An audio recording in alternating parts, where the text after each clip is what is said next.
Case number 12 CR 1522. The record should reflect that Mr. Holmes is present with his attorneys, and the same prosecutors plus Mr. Brockler are present now. I took the last objection by Ms. Brady under advisement, and I, over the break, looked at Lockett versus State, which is cited at 53 Pacific 3rd 418, and then I looked at United States versus McVeigh 153 F 3rd 1166, which was cited by Stitch McGuire. I am familiar with McVeigh. I was not as familiar with Lockett, or familiar with Lockett, I should say.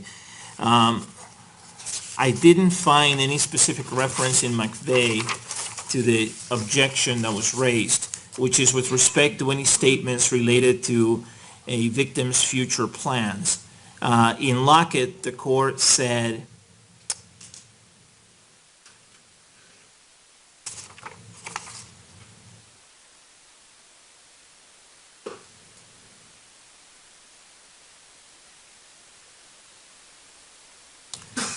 appellant first claims that the victim impact statement was unfairly prejudicial as it included statements about the victim's childhood and her future plans. It is true that statements about a victim's childhood have no relevance in victim impact evidence. It is also true that statements about the victim's plans for the future may not have been relevant victim impact evidence. So the court said may not have been relevant victim impact evidence, and did not provide any explanation or analysis for that statement. It did cite to a case by the name of Phillips versus State, which is another case from the Oklahoma Criminal Court of Appeals, 989 Pacific 2nd 1017. So I pulled that case in Phillips versus State, which is a 1999 case. By the way, Lockett is a 2002 case from the same court. In Phillips,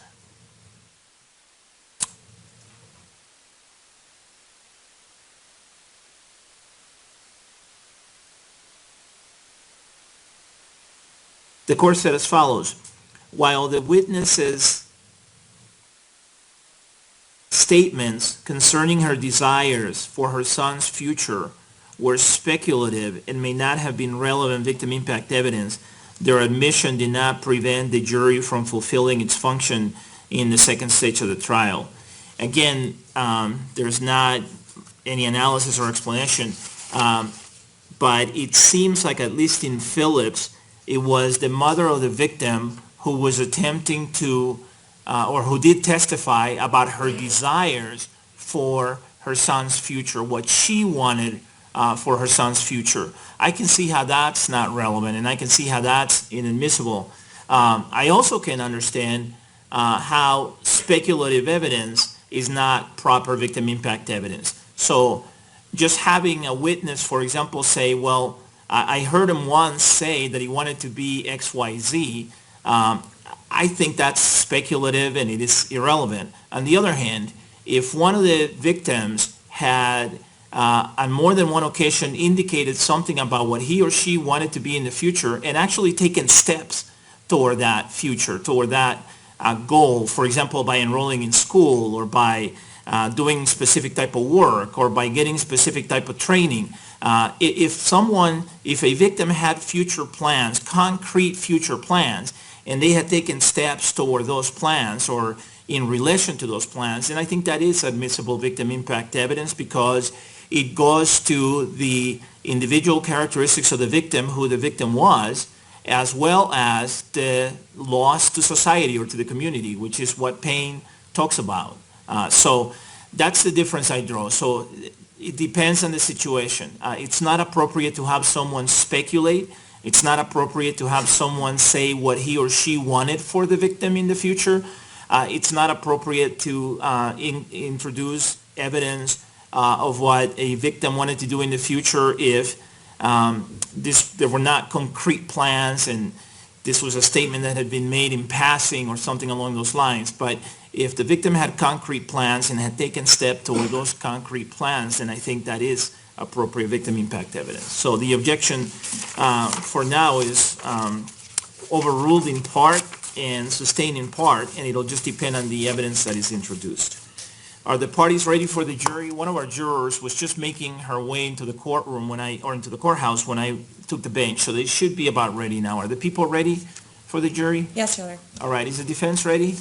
Okay, let's bring the jury in, please.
Please be seated, everyone.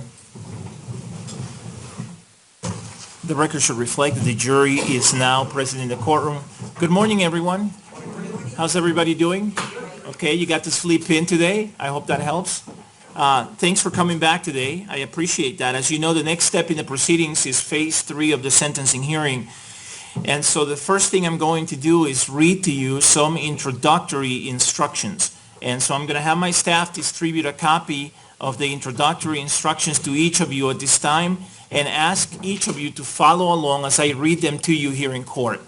When I'm done reading them, we will retrieve the copies from you, so please don't make any notes or markings on these copies because we will take them back from you, okay?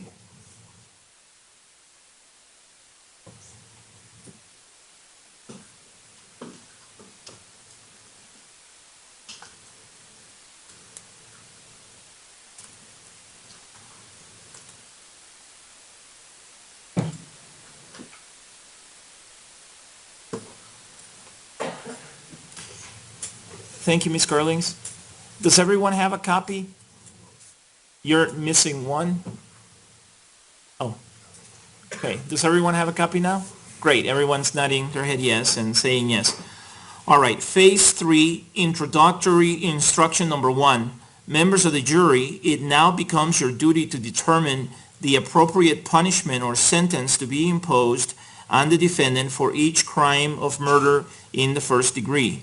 Your verdicts in the trial and your sentencing verdicts in the first 2 phases of the sentencing hearing do not in any way require you to vote to impose a death sentence on any of the counts of murder in the first degree. A death sentence is still never mandatory or required by law. The outcome of your deliberations at the end of the trial, at the end of phase 1 of the sentencing hearing, and at the end of phase 2 of the sentencing hearing do not govern the ultimate determination that you must make as to whether the defendant should be sentenced to life imprisonment without the possibility of parole or death. The question of punishment still remains unresolved. Phase 3 introductory instruction number 2. In phase 3 of the sentencing hearing, There may be additional evidence presented by the prosecution and the defense. At the conclusion of this case, with respect to each count of murder in the first degree, each of you will be asked to individually decide whether or not you are convinced beyond a reasonable doubt that death is the appropriate sentence. In reaching your final sentencing verdict on each count, each of you must make an individual reasoned moral judgment. The exercise of your individual reasoned moral judgment must be based on the evidence and information presented during the trial and the sentencing hearing. Each juror may consider mercy and sympathy for the defendant, but mercy and sympathy must be based on the evidence and information presented during the trial and the sentencing hearing. Each of the jury's final sentencing verdicts must reflect a profoundly reasoned moral response to the defendant's background, character, history, and the crimes of murder in the first degree. No juror may make a decision for the death penalty unless the juror is convinced beyond a reasonable doubt that death is the appropriate sentence. Further, if one or more jurors are not convinced beyond a reasonable doubt that death is the appropriate sentence, the defendant will be sentenced to life imprisonment without the possibility of parole. A juror need not be convinced beyond a reasonable doubt that life imprisonment without the possibility of parole is the appropriate sentence in order to make a decision that will result in a life sentence without the possibility of parole. Phase 3, Introductory Instruction Number 3. The defendant may present evidence and information in Phase 3 of the sentencing hearing on his own behalf, but he's not required to do so. The defendant is never under an obligation to present evidence or information or to prove or disprove anything. Phase 3, Introductory Instruction Number 4. In Phase 3 of the sentencing hearing, there is no burden of proof. Therefore, neither party has the burden to prove anything to you. The fact that a party may choose to present evidence in Phase 3 does not change this rule. Similarly, the fact that a party may choose not to present evidence in Phase 3 does not change this rule. While neither party has a burden of proof in Phase 3, the degree of certainty that is defined as beyond a reasonable doubt nevertheless applies in this phase of the sentencing hearing. A juror may not determine that a death sentence is appropriate unless he or she is convinced beyond a reasonable doubt that death is the appropriate sentence. Thus, in Phase 3, the use of the term beyond a reasonable doubt refers to the level of moral certainty that an individual juror is required to have before he or she may decide, based on his or her individual reasoned moral judgment, that death is the appropriate sentence. Phase 3, Introductory Instruction Number 5. In Phase 3, you may receive evidence commonly known as victim impact evidence. This is evidence of any matters relating to the personal characteristics of the deceased victims and the impact of the crimes of murder in the first degree on each victim's family. The purpose of such evidence is to inform you about the harm caused by the crimes of murder in the first degree. You may consider this evidence in reaching your final sentencing verdicts. However, your consideration must be limited to a moral inquiry into the culpability of the defendant, not an emotional response to the evidence. Phase 3, Introductory Instruction Number 6. In reaching your final sentencing verdicts, you must treat the defendant as a uniquely individual human being. Further, you must not be influenced by prejudice or bias of any sort against the defendant or the prosecution, and you must not consider any public opinion or community sentiment for or against the defendant or the prosecution. Your decisions in Phase 3 of the sentencing hearing may not be the result of any irrational or arbitrary emotional response. Rather, each of your final sentencing verdicts must reflect your individual reasoned moral determination. Phase 3, Introductory Instruction Number 7. The court will provide you further instructions at the end of Phase 3. Any decision regarding the appropriate sentence and each count of murder in the first degree must be reserved until the sentencing hearing is completed and you have received the court's final instructions of law. It is your sworn obligation to withhold any judgment and decline to form or start forming any opinion until I tell you that you may start deliberating. Then, and only then, may you begin to deliberate. All right, that concludes the Phase 3 introductory instructions. Ms. Robinson or Ms. Gerlings, if you would please collect those copies from the jury.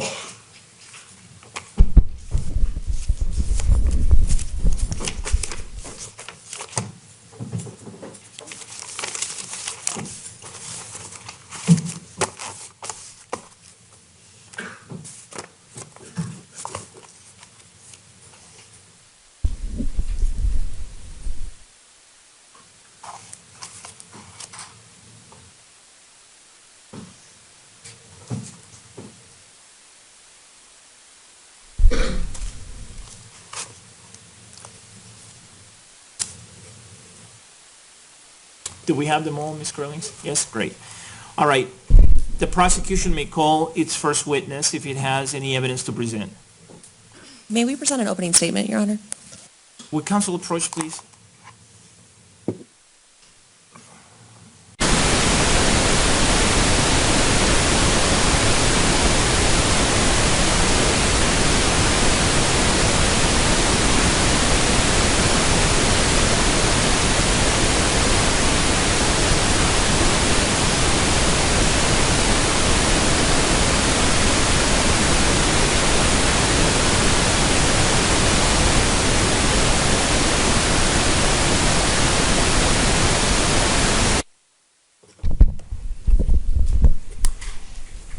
The attorneys reminded me that I have allowed them 2 minutes for opening statements. So, Mr. Brockler, you may proceed. Thank you.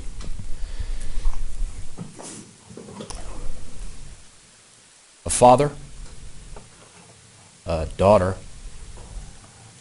an ex-husband, a widow, a sister, a grandfather, and moms. After hundreds of witnesses to discuss the crime itself and mental health and guilt, after a week and dozens of witnesses to talk about him,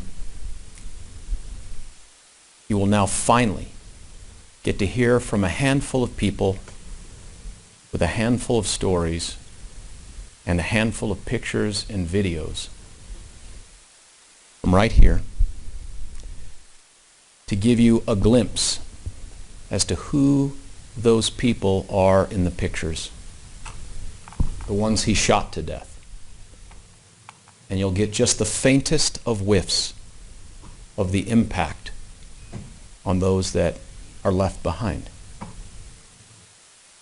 This is done so that you can have a complete picture, and that when this phase is over, probably tomorrow, you can go back, factor this in with all else that you've heard, all else that you know, and all else that you've found, and come back and render the only appropriate sentence in this case, and that is death.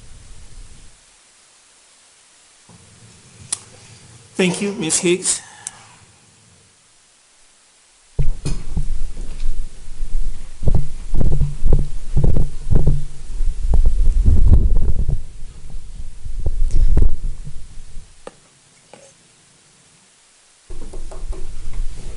Ladies and gentlemen, we are at the final phase of this long trial, and this is where each of you individually must make that moral determination in your mind, in your heart, and square with your conscience as to the appropriate sentence for this young man, James Egan Holmes. Are you convinced beyond a reasonable doubt that death is the appropriate sentence for this man who suffered a psychotic break that led to these deaths? Or is life without the possibility of parole for this young man who has an illness that he didn't ask for, an illness that he struggled to fix? Is life in a prison cell without ever being released a sufficient punishment? And we say yes. The evidence that you will hear today and tomorrow will be heartbreaking and tragic. And it is the kind of evidence that can take hold of you. And it is okay to feel that grief and sadness. We will all feel it. But the law requires that you not be swayed by that emotion, that you not let the emotion for those families overwhelm your decision-making process, your reasoned moral judgment. That evidence is only for your consideration in a moral inquiry into the moral culpability of a mentally ill man. Now, you also cannot let the other very important decisions you've made throughout this trial dictate what comes next. Because even where aggravation outweighs mitigation, the law never requires the sentence of death. Life without the possibility of ever being released is a satisfactory and severe punishment. And it's not about weighing. It's about each of you looking within yourselves and looking at your individual reasoned moral judgment and using your compassion and your mercy that you brought here to this courtroom. And you deciding. And ladies and gentlemen, it is a decision you will have to live with for the rest of your lives. And you have heard who this young man has been all of his life. And you know that the only rational decision... Sustain. Wrap up, please. Thank you. The only rational explanation here is a psychotic break and a mental illness. We will ask that you not answer death with death, but that you render a fair and merciful verdict of life without the possibility of parole. Thank you. Call your first witness, please, Ms. Pearson. Your Honor, the people call Robert Wingo.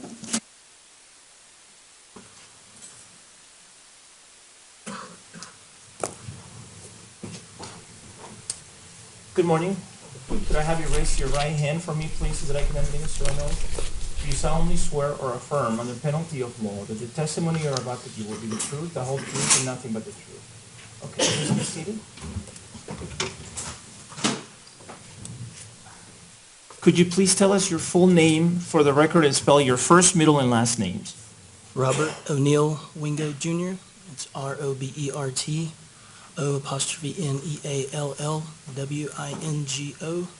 Jr. Jr. Period. Mr. Wingo, if you could pull that microphone up to your mouth, you can move it around so that it's easier for you and so you can speak up so that everybody can hear you, okay? You can move your chair and you can also move the microphone so that it's close to you. Okay. All right, you may proceed. Mr. Wingo, did you know Rebecca Wingo? Yes, ma'am. And how did you know her? I was married to her for about 8, almost 9 years. And I'm going to ask you to speak up a little more, to pull the microphone closer. You're kind of soft-spoken. So if I could have up Exhibit 4729 that was previously admitted into evidence.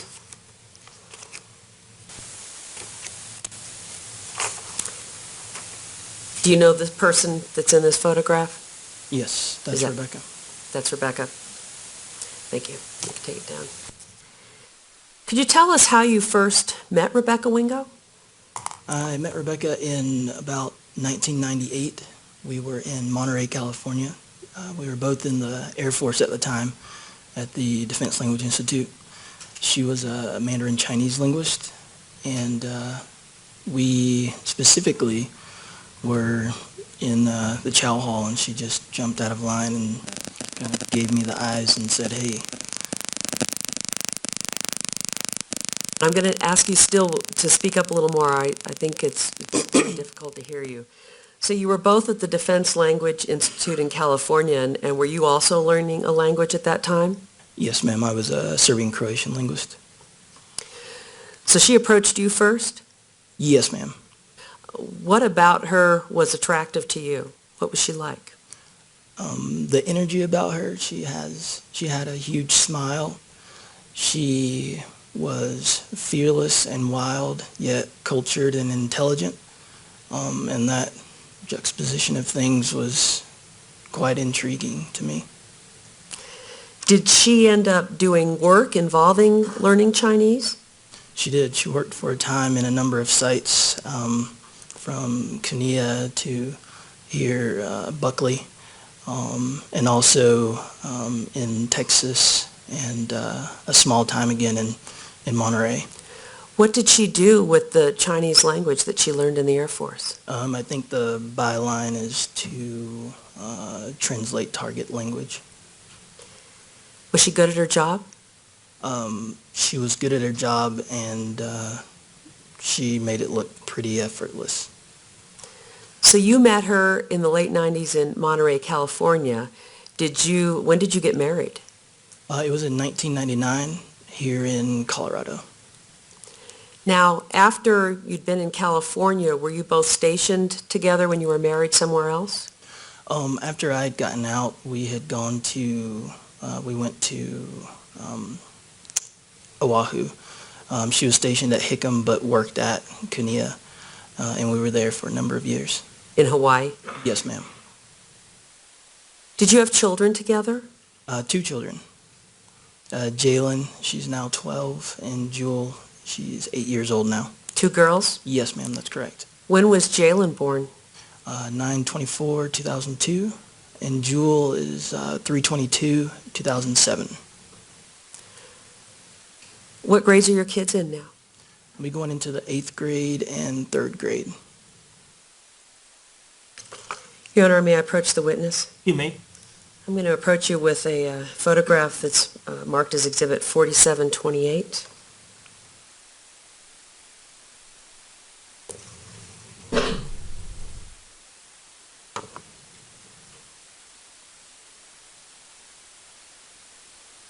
Do you recognize the people depicted in this photograph? Yes, ma'am. And who are they? This is Rebecca, Jewel, and Jalen. Your Honor, I'd move for the admittance of People's Exhibit. I'm sorry, I don't remember what number I said. P-TR-4728. I'd move for admittance of the photograph. Is there any objection? Nothing additional, Your Honor.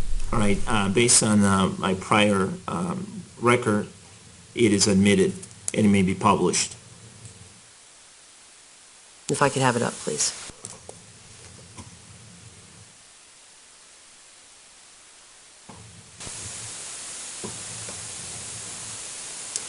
Could you tell us which child is sitting on which side of Rebecca? On the left side is Jewel. At the time, she was about 5 and just starting kindergarten. And on the right is Jalen. And at the time, I think she was in the 4th grade. Do you know when this photograph was taken? Looking at the dresses, I think this was Valentine's Day, 2014. Do you mean 2012? 2012, yes, ma'am. Thank you. When you can take that down. What was Rebecca like as a mother? As a mother, she was the fun mom. She did not hover. She was the one that always encouraged them to explore and be confident in what they wanted to do. And she was the good time. Whereas on the other side of that coin, I was probably the one who was a little more conservative, so it made for a good mix parenting in different locations. But she was very loving. She was always the one that would have the music turned up, and they're singing songs together, and maybe they'll have ice cream for dinner. She was that kind of mom. Did you have different parenting styles? We did. But we were able to talk through those things and make it work for that situation. Was she a good role model for your kids? Absolutely. As I said before, she was fearless and intelligent, strong-willed, and those are some of the things that, while they've been instilled in the kids, it's that's not a model that they have on a day-to-day basis anymore. So that's a tremendous impact. Now, you were stationed in Hawaii when she was still in the military at that time. That's correct. Had you gotten out of the military? Yes, ma'am. I was doing contract work for the Navy Marine Corps.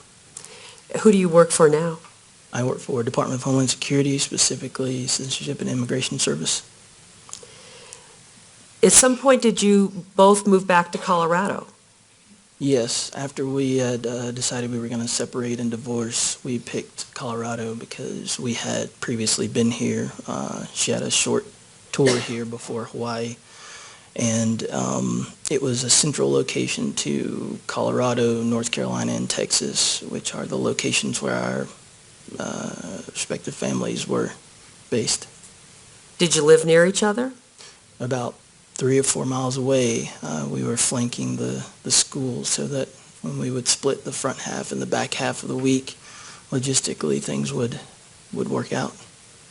Were you able to get along co-parenting after your divorce? We had an extreme, love-hate relationship, and but it worked, and so we were able to make it work. Did she get out of the military at some point? She did. Right before we came back to Colorado, she got out and she started to pursue,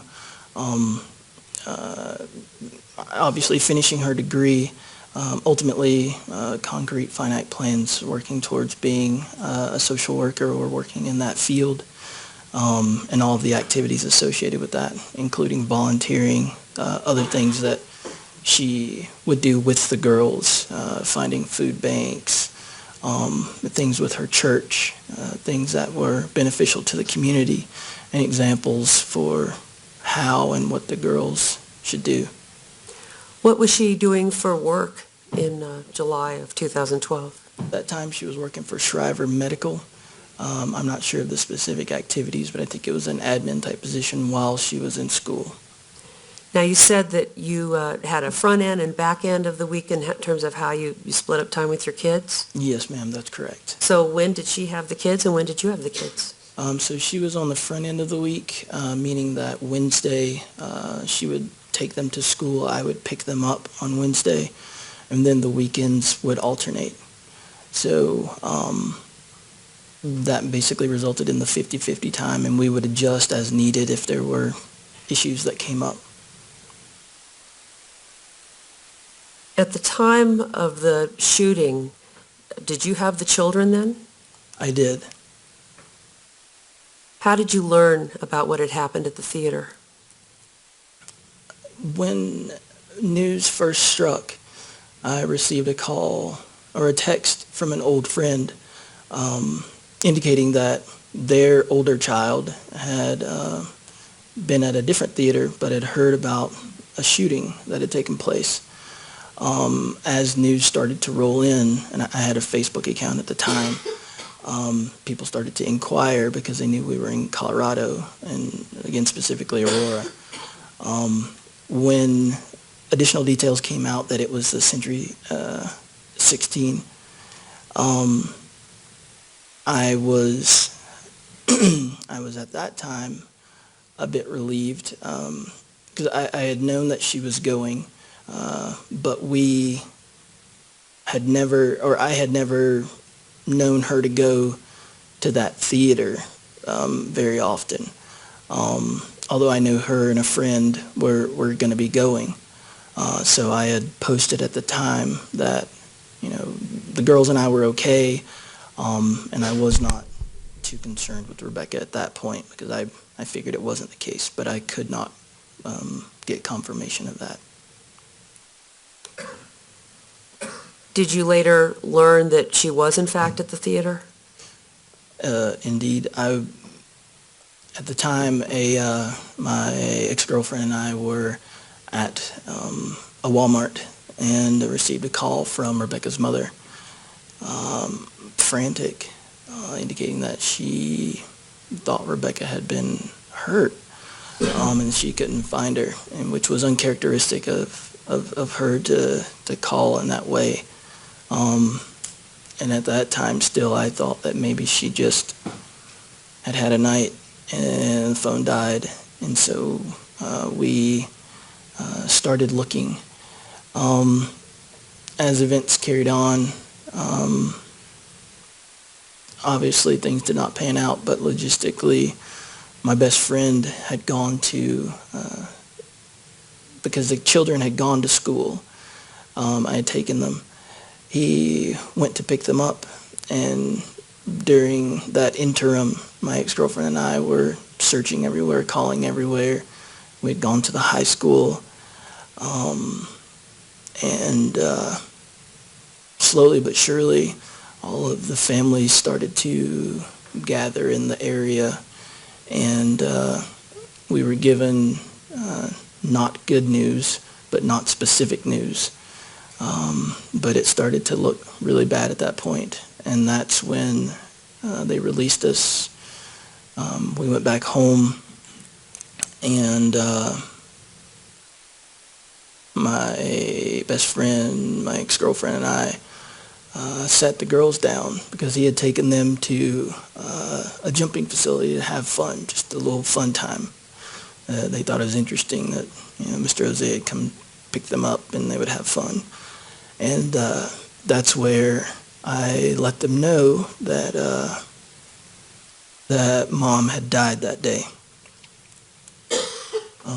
Not in such a succinct fashion, but the reaction was that my oldest daughter, who was, I think, 9 at the time, absolutely registered and fell apart.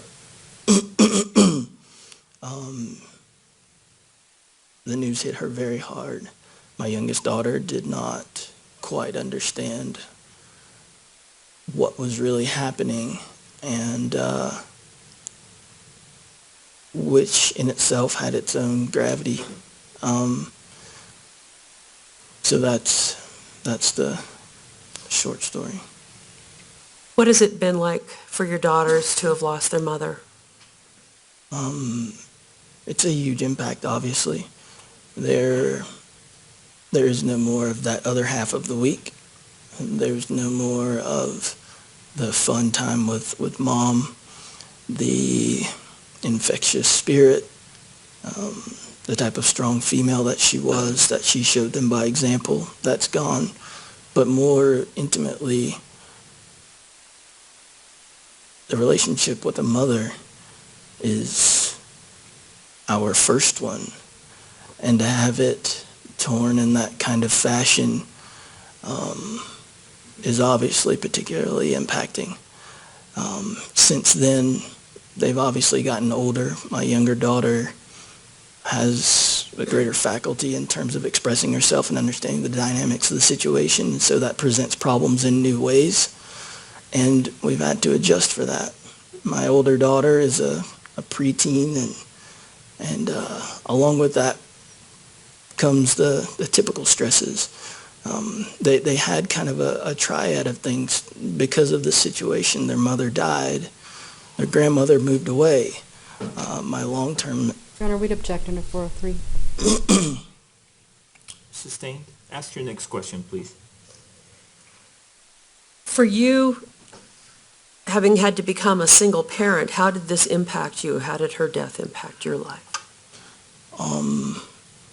A part-time parent, and 50% of the time to go to 100% of the time is about 150% increase.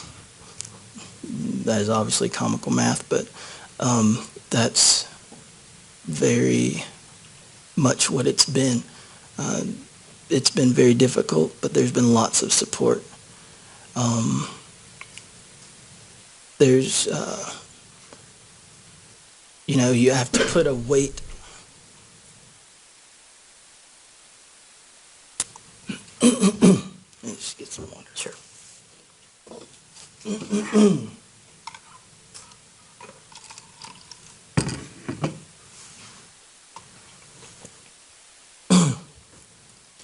put a weight on different people that maybe they shouldn't have, or that they didn't necessarily, but the dynamic changes so much that the whole plan really gets thrown off and you have to scrap everything and start over.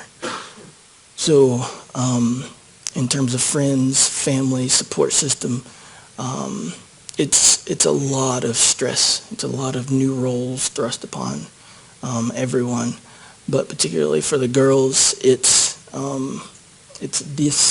disorienting in every way, emotional, physically. It's one thing to just all of a sudden never go back to, mommy's house and have mommy there. So stressful in that sense. What do you tell your daughters about their mother? The things that you think are most important for them to know about who she was as a person? Your Honor, we'd object under hearsay. Sustained. Sustained also under Rule 403. What are the biggest things about Rebecca that you remember? Probably personality. She was always the central personality to whatever situation she was in. And that could have been, a comedy club or the library or a soup kitchen. She was a very big personality and a kind heart, very loving, and that was something that was big for the girls. Thank you.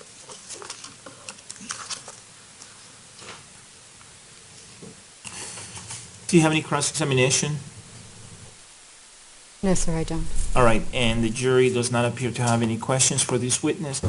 May this witness be released from his subpoena, Ms. Pearson? Yes, Your Honor. Any objection? No, sir. All right, sir, thank you.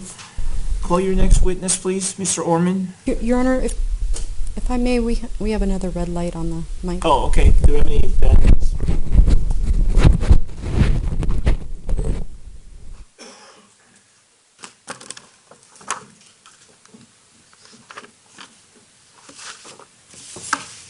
Thank you.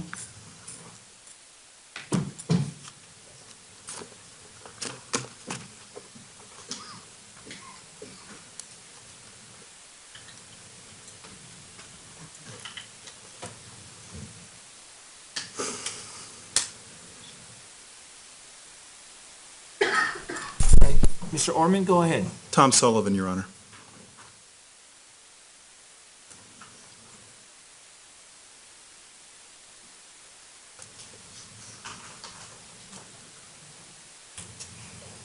Sullivan, good morning. Could I have you raise your right hand so that I can administer an oath? Do you solemnly swear or affirm under penalty of law that the testimony you're about to give will be the truth, the whole truth, and nothing but the truth?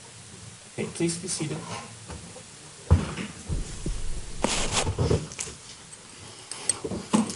Could you please tell us your full name for the record and spell your first, middle, and last names? My name is Leo Thomas Sullivan III, Leothomas Sullivan.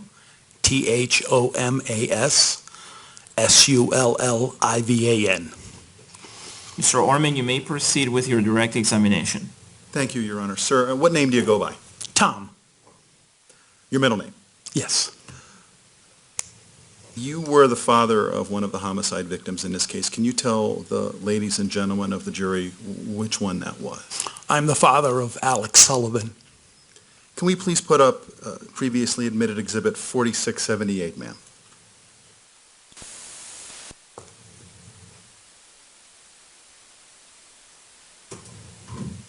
Who is that? That's my son, Alex. Thank you, ma'am. And what was his legal name? Alex Matthew Sullivan. What did his friends call him? His friends called him Sully. I want to ask you some questions about your son, about the impact that the defendant's crime had on you and your family. But first, I want to ask you to tell us about Alex Sullivan. What kind of a man was he? Well, I mean, it's great. I mean, he was, you know, maybe every father's dream. I mean, as a man, you want a son, and Alex was my son, and he was also my best friend. So, you know, that was a two-banger. That was, you know, that was everything. And so we were able to do so much, you know, together. There was never anywhere that I went. When you have a child, sometimes it changes you. And I can honestly tell you that it didn't change me because I took him everywhere. There wasn't anywhere I couldn't go without taking him, and I did. Let me ask you to tell us, if you could, describe his personality. Well, he was empathetic. He was compassionate. He was funny. He was, you know, maybe the life of the party, but he was also one of those who, if you were having a bad day, if things weren't working out for you, he had that sense, and he could come over to you and make you feel better. Let me ask you a little bit about you. What do you do for a living, sir? I'm a retired postal worker, and presently I'm on the executive board with the Colorado AFL-CIO. A union man. Yes, very much so. Your son, what did he do for a living? At the time, he was working at the Red Robin. He was a bartender and was getting ready to go into some type of management training. And he was also working at the movie tavern as a bartender there. But in both places he had worked, he was trying to get the whole impact of the food service industry. So he had worked as a chef, he had worked in the back, he had been a server, working as a bartender. He was trying to learn the whole business. Where did he grow up? What town did he grow up in? Oh, in Aurora. Yeah, we've lived here our entire lives. Where did he go to high school? Grandview. I believe he was in the first class that went all 4 years at Grandview. Was faith important to you and your family? Very much, yeah. How about Maybe even more than I had thought it was. It was just what we did. How about to Alex, your son? Judge, can we approach, please? Yes.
The objection is overruled. Mr. Orman, you may proceed. Thank you, Your Honor. Mr. Sullivan, I think where we were was I was asking you about the role that faith played in your son's life. We towards the end, we were both my wife Terry and I were both, you know, brought up as Catholics, and of course, when the kids were born, we both had them baptized. But then it kind of fell off, and we didn't. As we would go to church occasionally, we didn't follow through with the rest of their sacraments. So Alex had never had the opportunity to get confirmed and then be able to receive his first communion. So there was two of his grandparents back in Rochester had passed away, and we had gone back there for their funerals. And my wife has a big family. Judge, I'm going to object 401 and 403. May we approach, Your Honor? Yes.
All right, Mr. Orman, you may proceed. Thank you. You were talking about this adult event that happened with your son. Was he able to take communion then? Not initially. And Okay, let me just ask you a few pointed questions here. As a result of that, did he decide to invest himself in his religious faith as an adult? yes, And what did he do to do that? he began to go to an adult education class at St. Michael's and got himself confirmed and then had the ability to receive First Communion. And how old was he when he got confirmed? 26. You mentioned your family. Did your son have a sister growing up? Yes, Sister Megan. And what was the age difference between them? They were Irish twins. They're 16 months apart. Is that a thing? I've never heard that before. Yes, it is, a thing. And anybody else in the household then, other than your wife and his sister Megan and Alex? It's just the four of us. I want to ask you a few brief questions about the relationship that your son had with his sister Megan. Can you describe that for the jury, the relationship they had as brother and sister? Well, Alex was Megan's first best friend. They were together all of the time. We joke that Megan didn't have to speak until she was 5 because Alex did all of the talking for her. We have neighbors that still refer to her as my sister Megan because that's the only way they ever heard her name was because if Megan needed anything or anybody spoke to her, Alex was right there next to him to tell them what it is that she needed. How about his mother? Can you tell me about the relationship between Alex and his mother? Well, it was her first. I mean, he's our first child, so there was always, that love and care, and he got a lot of his empathy and compassion, from her, and as he kept getting bigger and bigger, he would overwhelm her, and that's one of the things that is gone from her is the big hugs that she would always get from Alex to let her know that things would be okay.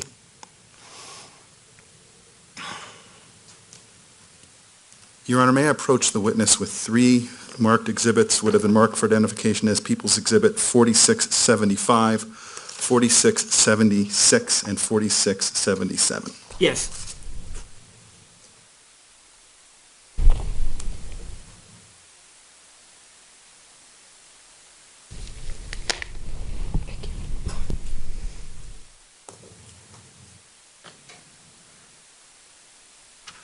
Mr. Sullivan, I'm going to ask you to take a look at those and tell me if you recognize the person or people in those photographs. Yes, I do. And do those photographs all show your son, Alex Sullivan? Yes, they do. And do they show the way he looked around the year of his death? Yes, he's smiling in every single one of them. And the last one, 4677, there's another person in there. Who's that? That's me. Your Honor, I move to admit 4675, 4676, and 4677. Is there any objection, Ms. Brady? Nothing additional. All right, based on my prior rulings, P-TR-4675 through 4677 inclusive are admitted and may be published. Can we please put up 4675, ma'am?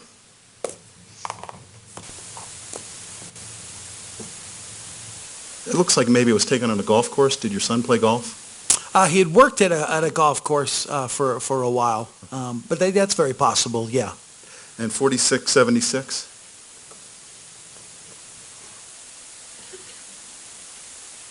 Yeah, it looks like he was at a luau. And 4677?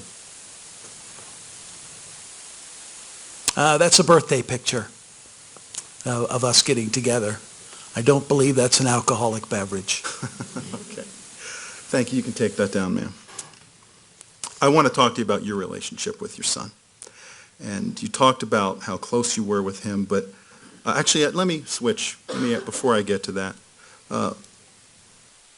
Back in July of 2012, was your son a married man? Yes, he was. And a wife named Cassandra? Yes.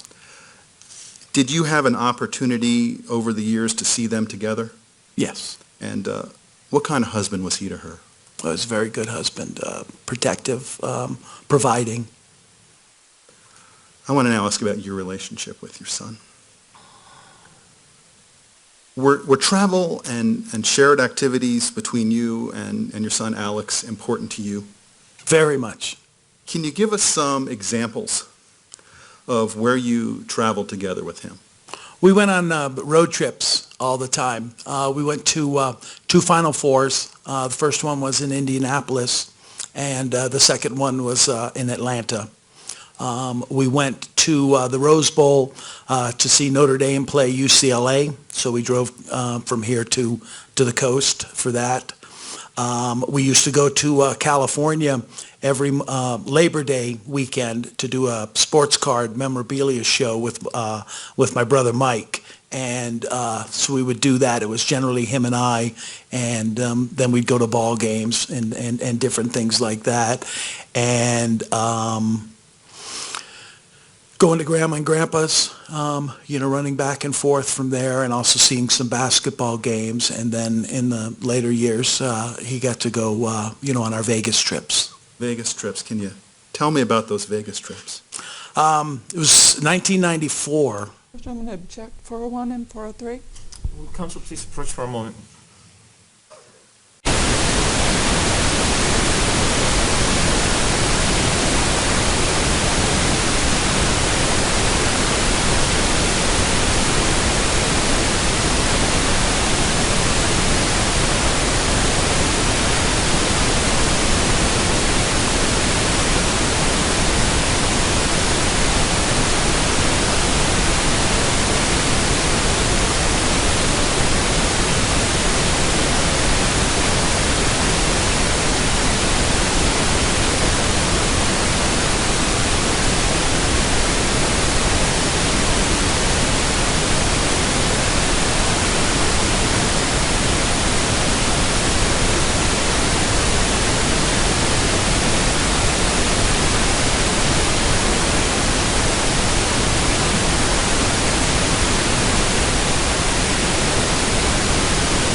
Mr. Orman, you may proceed. Thank you. Sir, I want to ask you some questions about the trips to Vegas. When did your son start going with you to Vegas? As soon as he was 21, although I believe I took him prior to, just to kind of get him warmed up. When he turned 21, and how old was he when he died? 27. It was his 27th birthday. When he turned 21 and you started taking him on these trips to Vegas, did you and he, did you have to show him the ropes of how to gamble and stuff like that? Yes. And did he learn how to do that? Yes. And then did you take him there every year thereafter? Every year we went for Super Bowl. We would get together with a group of my friends, and then as they had sons and their sons became of legal age, they started bringing their sons as well. Since the incident at the theater on July 20th of 2012 for the 2013 and 2014 Super Bowls, have you been able to take your son to Las Vegas? No, I have not. And do you miss him because he can't be there? We have an empty seat at our table, and there's a glass of Jameson sitting in front of it. Was that what he liked to drink? We all do.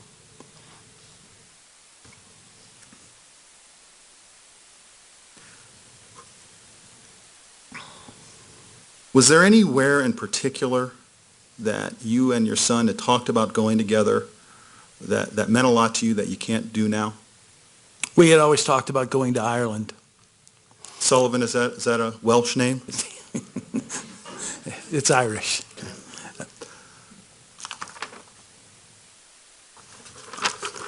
Did you and your son have any interests in music together? Yes, we did. Were there any particular bands that you liked to go together to when they came to town? U2 is our favorite.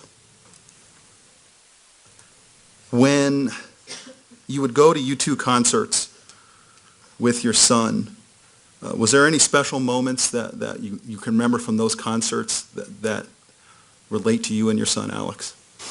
I had taught both of my kids about their Irish heritage, and when they would sing the song "Sunday Bloody Sunday," that meant a lot to us, and we would generally stand up and sing that song together, whenever they played it. Have you been to a U2 concert since? U2 came on June the 7th and played at the Pepsi Center, and this year when they sang "Sunday Bloody Sunday," I sat there and sang the song, alone. I want to switch what we've been talking about and ask you about the morning of July 20th of 2012. But first I want to ask you, had you ever been to the Century 16 Theater with your son Alex before this happened? Yes, we've been there several times. Since this has happened, have you been back to the theater? Yes, we have.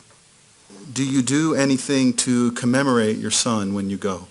Well, we make sure that the shows that we see are in Theater I, which was previously Theater 9. Judge, I'm going to object 401 and 403. Overruled. What do you do when you go to Theater I, which used to be Theater 9? And we go up and we sit in Alex's row, and we're sitting in row 12, and we leave seat 12 open for Alex, and the other three of us, or if it's just me, we sit next to him.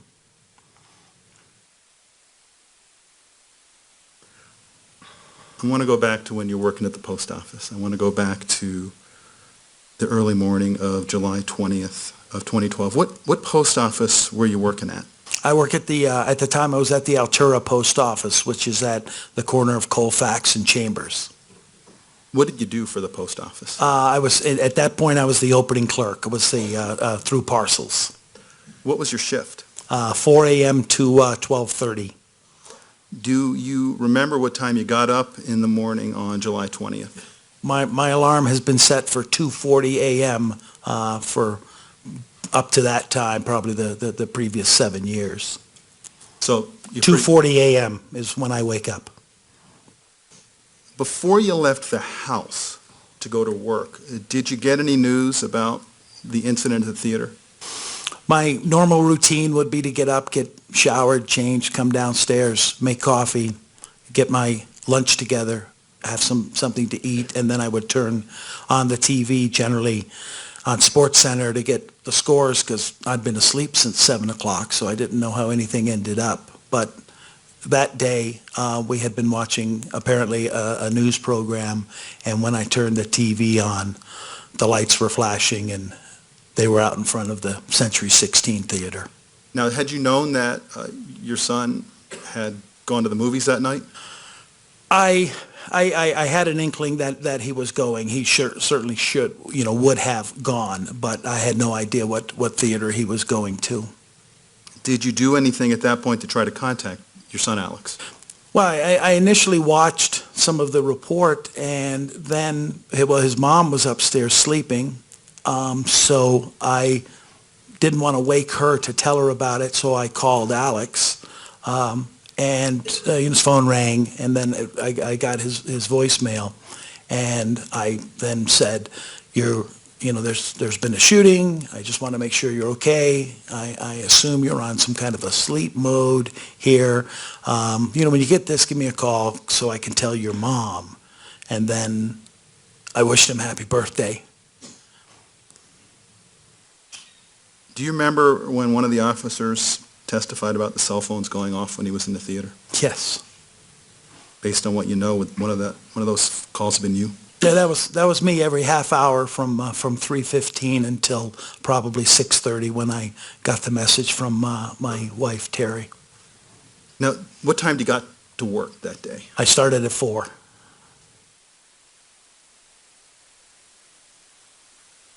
At some point, did you get a phone call? Yes, Terry, my wife called me about, it was approximately 6:30. In the morning. In the morning, right. And when, as a result of that phone call, did you leave work and go somewhere else and take other actions? Right. I initially was trying to calm her down, letting her know that I had been calling Alex all morning and he's just sleeping and we'll hear from him. And she screamed out over the phone that Alex had been shot. And then she said, get to Gateway. And so Gateway is just down the street from where I worked, and jumped in the car and cried the whole way. That's Gateway High School. Gateway High School. Mm-hmm. How long do you think it took you to get to Gateway High School? Oh, less than 5 minutes. Did you meet anyone at Gateway that you already knew? I mean, were your family there, friends of your son, anything like that? I had no idea what I was running into, and I recall having, reaching and pulling my driver's license out because I didn't know who they were letting in. And I ran in through the door with my driver's license telling them who I was. And the first person I met was Carol O'Shea and I come to find out she was with the Victim Advocates for Aurora Police Department. Did you, at that point, at that early hour in the morning, get any information about your son when you went to Gateway High School? No. At some point then that morning, did you decide that you were going to go to area hospitals to see if your son was there? Yes. Before you did that, did you take any action to try to get the public or other people to help you get information about your son? We had printed out a photo of him similar to one of these, and when I said to Carol, I think I need to go to the hospitals because they're not giving out any information to someone else. She asked if I'd wanted a police officer to take me, and I said that would be great. And we walked outside, and the police officer had to go back in for a reason, and I was standing out there, and I saw all of the media people on the side, and I said to Carson, one of Alex's friends. Judge, I'm going to object to hearsay. It's not offered for the truth of the matter asserted, Your Honor. There is no truth of the matter asserted. It's simply offered to show what he did to find his son. Overruled. And I said to Carson, I'm going to put these people to work. And so I ran over to the mass of media there holding up Alex's picture. And I said, I can't find him. I said, I don't know where he is. And I said, would you please help me? And I said, I think he was in the theater, but if anybody knows, please have him call me. And I shouted out my phone number, and they started to pull me away. And I told him, I said, it's his birthday, for God's sakes. After that, did you actually go to some local hospitals?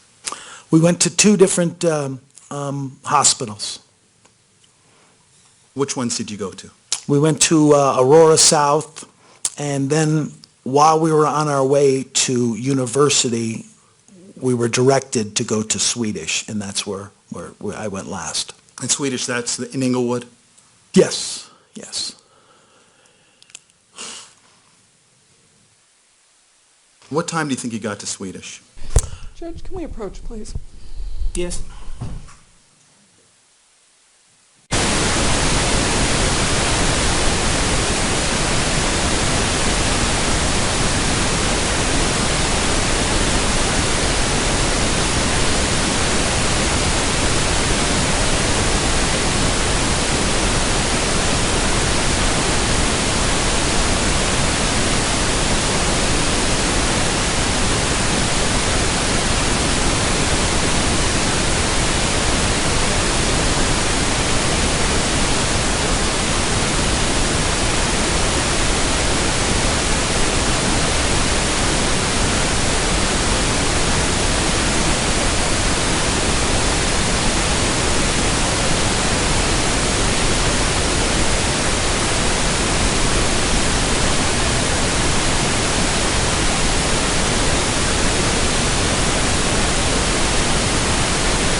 Mr. Orman, you may proceed. Thank you, Your Honor. Sir, I want to ask you about Swedish. What time did you get there? Must have been shortly before 10 o'clock. And did you find out that your son wasn't there? Yes. And at some point, did someone say, hey, let me call a local hospital, see if he's anywhere. You don't need to drive around. Yes. And after that, did you find out he wasn't at any local hospital? I was told he hadn't been at any of the, I think it was 9 hospitals. At that point, did you conclude that he was probably gone? I decided at that point that I needed to get back to Gateway High School because I needed to tell his mother and his sister that he was still in the movie theater and that he wasn't going to be walking out. I want to flash forward a little bit. At some point, you must have received official confirmation about the death of your son. Is that right? 8:10 p.m. And where did that happen? At Aurora South. And why were you there? Alex's wife had been admitted to the hospital. And who was with you? My wife and my daughter and about 25 of our dearest friends.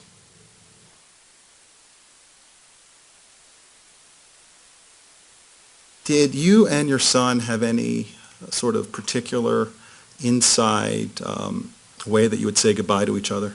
Yes, we did. What was that? I would say War Eagle.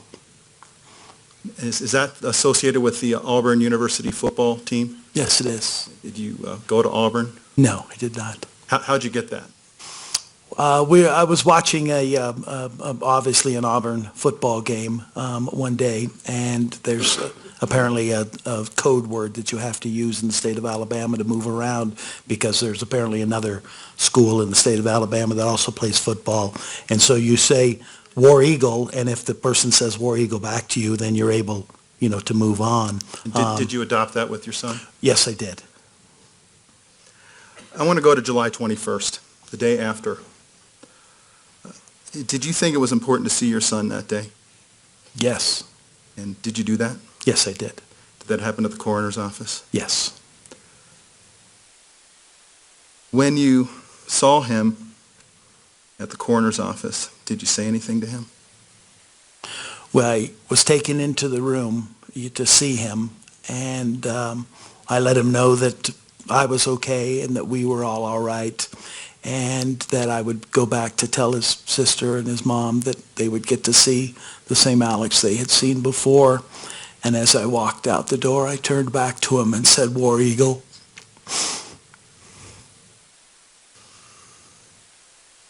Do you miss that? Being able to say that? Yes. I just have a few more questions for you, Mr. Sullivan.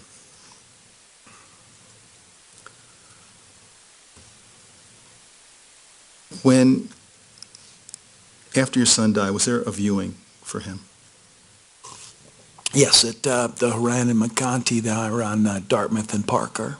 And while you were there, did you see any people from your son's schooling or anything like that come to the viewing? Yes. Section 41403. Overruled. Who did you see? And you don't need to give Yes. me names, but the types of people that you saw. Second, third grade teachers came by, T-ball coach, his wrestling coach, most of his wrestling team from Grandview. Of course, the people that we buy our cigars from, they came by. Was there a funeral? Yes, Who gave the eulogy? at St. Michael's, I did. Do you know how many people came? Alex outdrew the Archbishop. You couldn't have fit another person in there.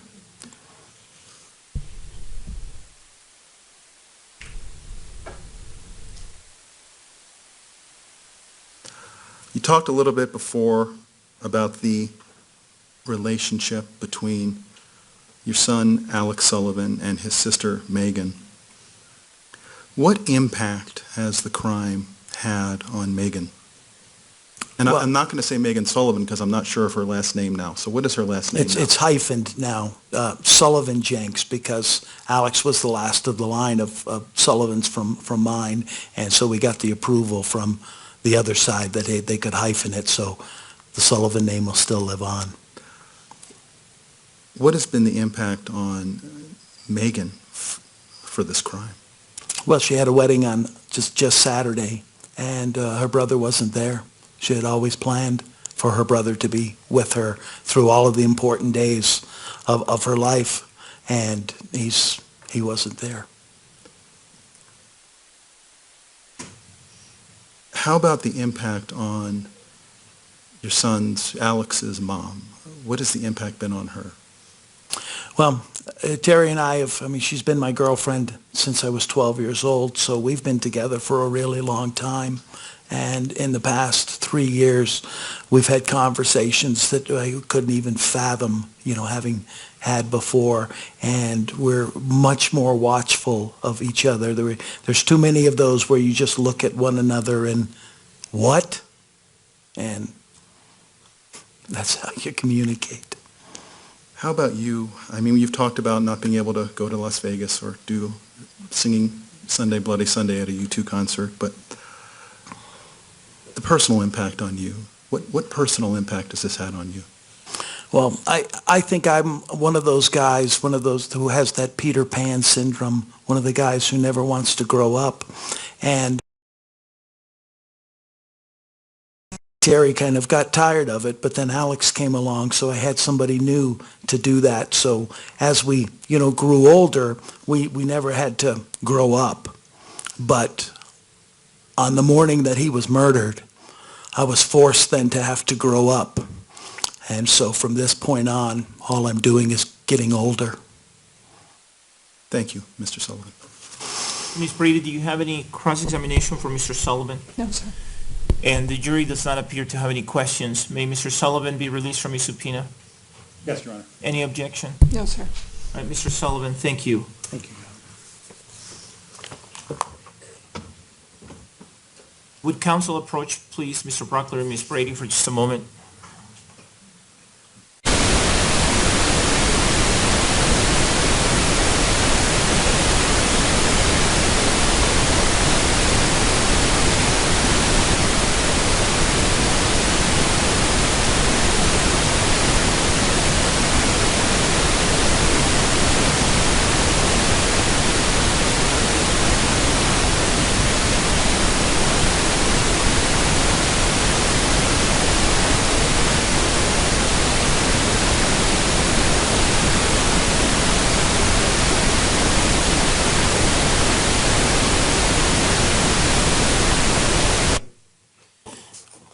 Members of the jury, let's go ahead and take an early lunch break. It's 11:35. It's close enough anyway. Let's take our usual time, an hour and a half. Please make sure that you follow all my admonishments during the break.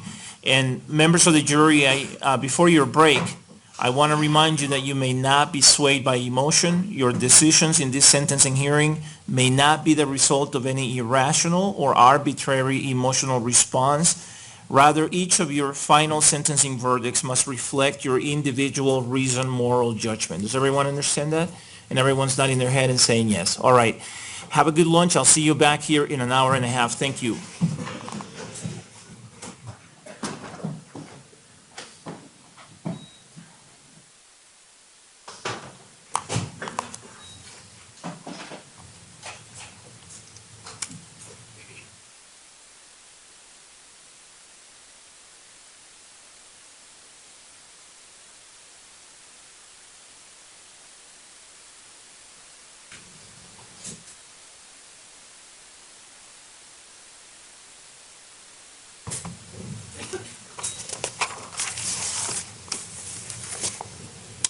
Please be seated, everyone. The record should reflect that the jury has exited the courtroom now.